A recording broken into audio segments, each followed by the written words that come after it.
81-36. Only 8 points for Bacolod. Matindi dito, pababa yung output nila habang yung ibang team paangat na paangat yung kanilang output 16, 12, and 8. Ano kaya sa fourth quarter? Baka 4. Wag naman sana. Kasi 16, 12, 8. Usually Kasi kasi, nagbababa ng 4 points kada usually kasi ganyang game, ina-expect mo yan, medyo ang tataas na scoring dyan yung sa Bacolod kasi magre-relax yung Batangas. So we have to see Oo. kung anong mangyayari. Elgin Andaya nails the 3. So there's a 3 points now. So baka 1 point na lang para 1 point malagpasan na para ma-end na nila yung trend na yun. Bota na sila. 81-39. Desmond Price. Normal to Chexter. Cross-court Comboy. No. Diputado. Let's hit across. Cervantes against Nermal. Rail. Baba kay Bringas. Rises and draws the foul on the Desmond Price. It was a good pass by Cervantes to Bringas. Specialty of the house ni Bringas, yung laro niya sa ilalim. Yun yung namimiss ko kasi pag pumersa sa ilalim yan, malakas talaga yan. Ano din to busy boy din to si si RV kasi nag-PBA to recently Oo nga pala, no? Galing yan sa PBA. I think last season Val City yan. Extreme ang subok at kompletong appliances brand ng Pilipinas. Relax na relax si coach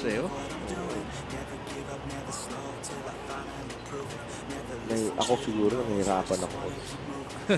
Hindi talaga ako magko-coach ever. Ako nagwawala na niya. Ha? Wala ba? Nagwawala na ako niya. Nagbubura na ako. Wag dito. Bawal magbura. Wag dito. Yun yung una sinabi sa akin pagdating ko dito. Coach, bawal magbura. Dexter Apunan for 2. Parang ang dali ng basketball para sa Batangas. Pinapadali ng Bacolod actually. Pinapadali ng Bacolod. Sorry. But it's the truth.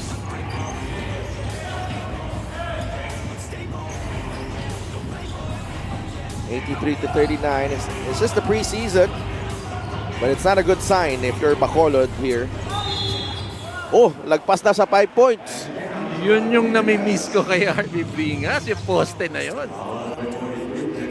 When he was with another team, I think Bataan. Yan talaga specialty of the house, RB Bringas. Saan naglalaro siya rin para sa hometown niya. Hometown niya, yes.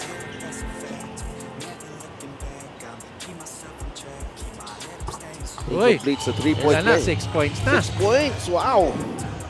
So, tutuloy-tuloy na yan. Oh. Hahabol na yung Bacolod.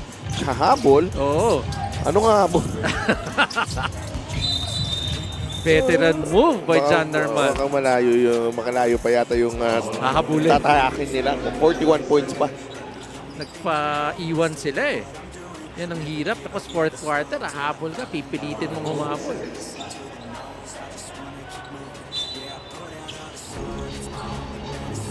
Price. Comboy. Swak na swak.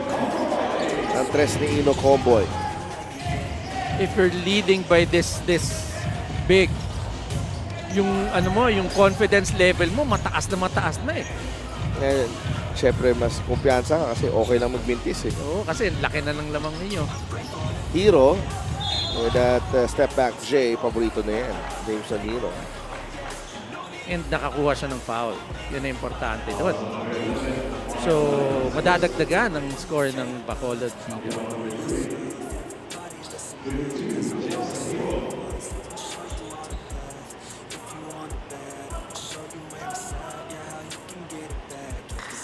Jameson Hero not convert.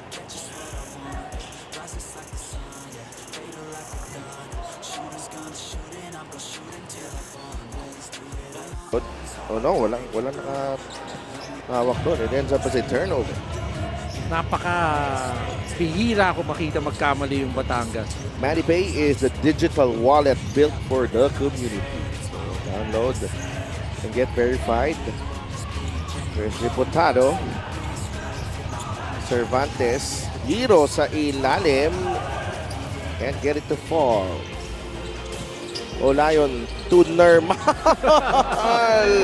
Hindi mo pwede sabihin na na pinahirapan pa eh. Iba klase ito si Elastic Man eh. And that's going to be a problem. Medyo pinapahirapan tayo who's going to be the best player of the game. Normal with a pass to Jexter Apinan. Extra pass, Olayon. And it is 90-42.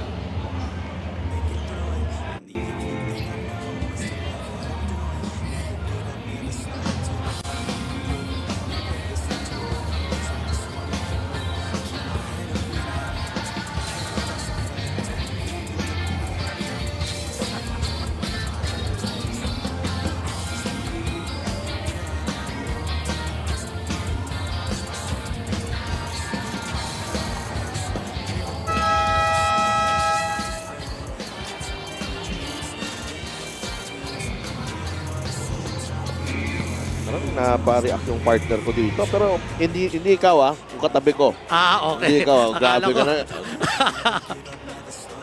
Commissioner Emer Oreta, Coach Adi Rialubit, Tito Rudy Distrito, syempre. Ating special guest, Mr. Joy Sobrevega.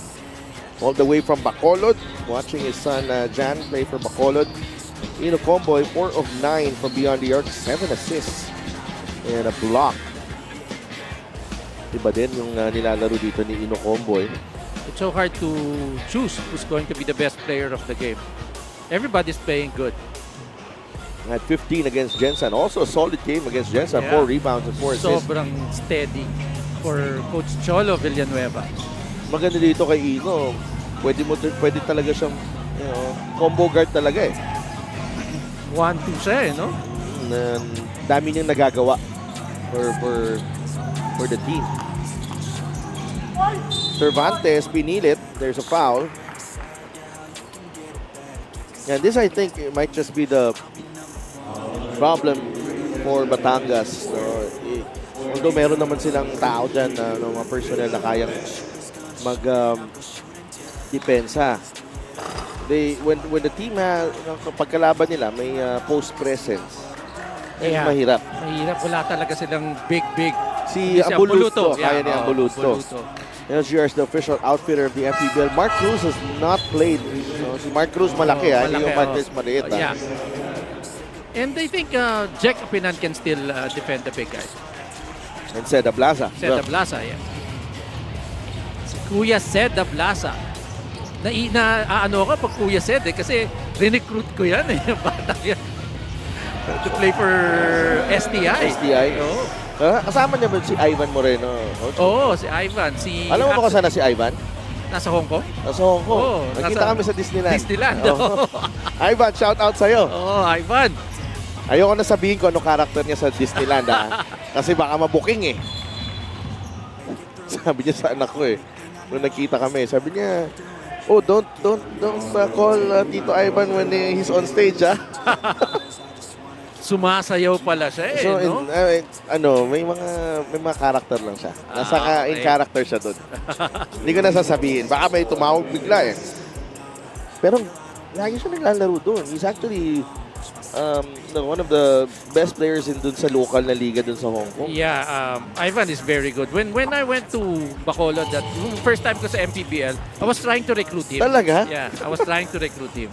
Kaya lang doon laban ko na nasa Hong Kong na siya. No, matagal-tagal na siya doon. Because the reason why I think nag-reconnect kami was because my uncle, the brother of my father, also works in Disneyland. So parang nagkakilala sila ni Ivan. Sabi, nakilala ko si tito mo, ganyan. So yun, we all had a little reunion. Because I nakalaro ko si Ivan sa isang rec league Okay. Naging teammate ko siya. Grabe yun. Ano rin yun? Yun yung example ng medyo, I play him as a 4. Pero And, sobrang pwede mag-stress yun. Pwede mag-stress yun. Pag ni-stretch 4 ko yun, advantage ka agad kami.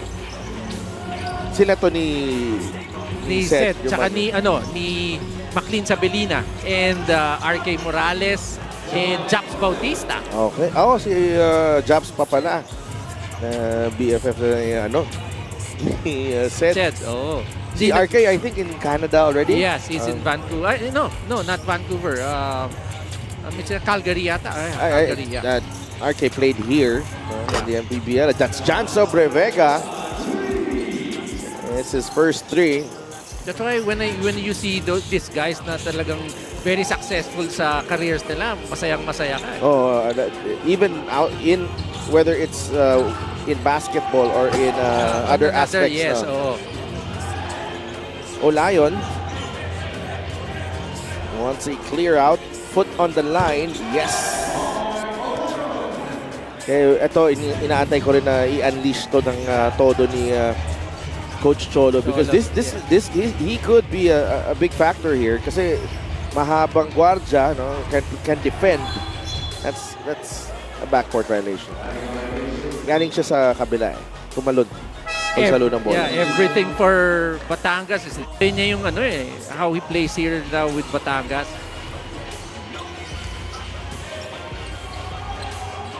Sobrevega able to get it across. There's a foul on Oliva. Batangas already over the limit.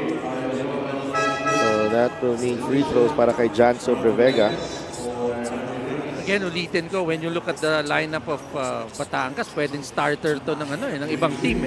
Tapos tingin ka sa bench, ang lalim ng bench. Pangikuanan si Tito Joy.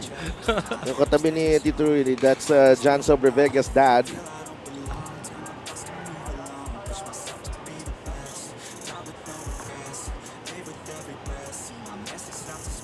Sobrevega missing the first.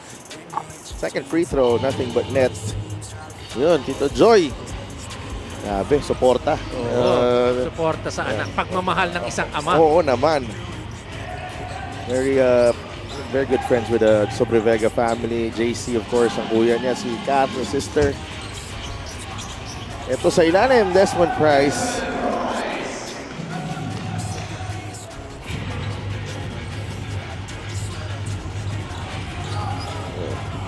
Maayos yung pagtawid nila doon Coach, kasi kanina sa parang may parang medyo organized yung press break na yun, di ba? Kanina kasi hirap na hirap sila tumawid.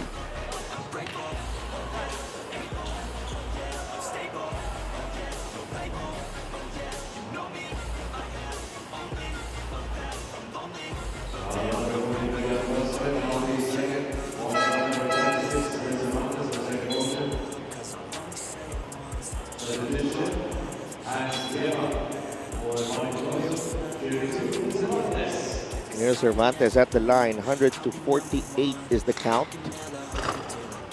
Real misses.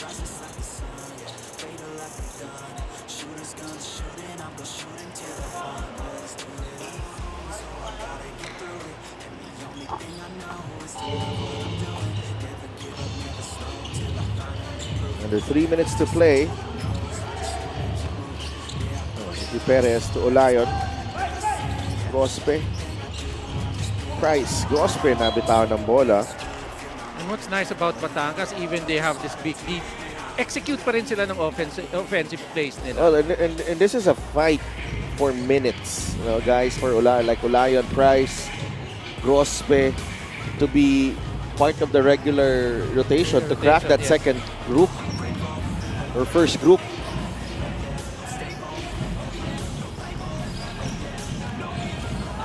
Sobrevega. Again, is providing the pick. Look at that defense by Batangas. Olayon slicing his way through the cup.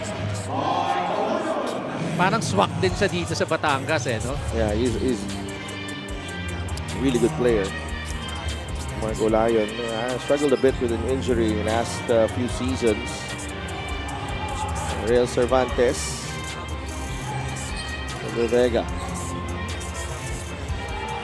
7 seconds on the shot clock. Sobrevega drives.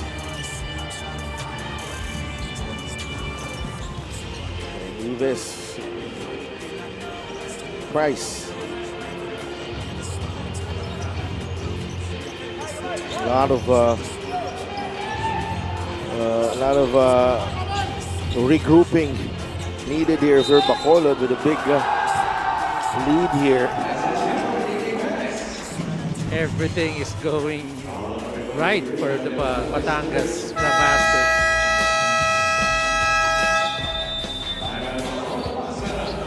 Bacolod, humingi pa ng timeout dito with 67 seconds remaining. Nabalik kami.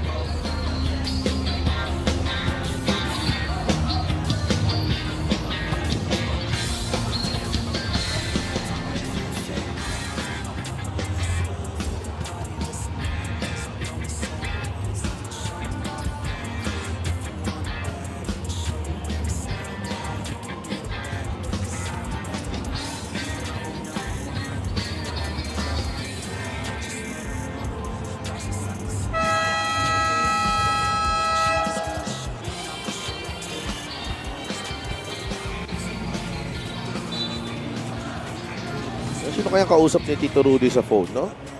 Parang Mga taga-Bacolod kaya? palaban eh. Kaya talagang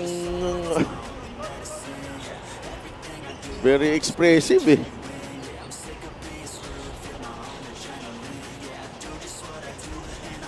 So 104-49.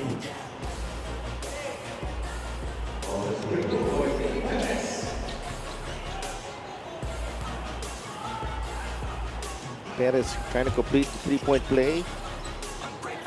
Unable to do so.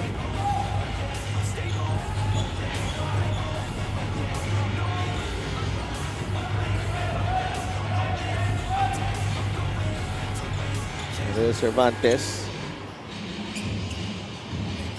One-on-one against Perez. Cervantes off the mark. Desmond Price with a rebound.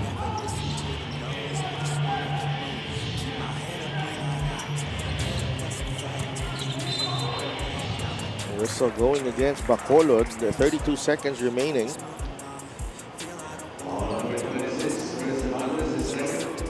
Hintay na lang natin only the final score.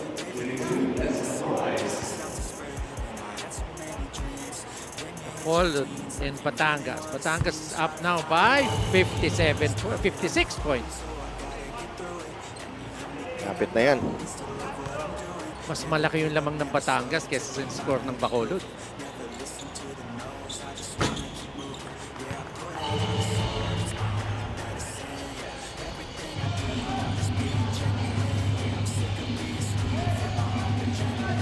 Oh, 6:49. Antiporda. Jojo Antiporda unable to put that one in.